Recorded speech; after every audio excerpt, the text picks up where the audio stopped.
sa atin kasi mas makasave po tayo kung ito na lang yung inumin natin kasi all-in-one na siya, kompleto na siya na kailangan sa katawan natin.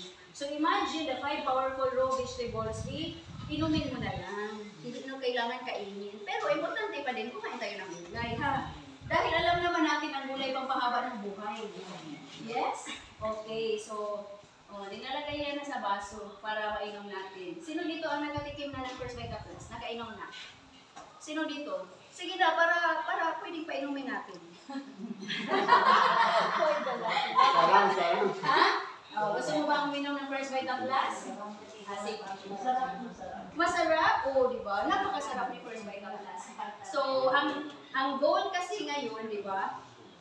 Ang sabi nila, kahit anumang kayaman ng tao, kadami ng pera, kabanggiitan sa doktor, di ba? Mapunta ka man sa pinakamahal na hospital, pero pag weak yung immune system ng tao, di madisgrasya talaga. Totoo ba? Totoo ba?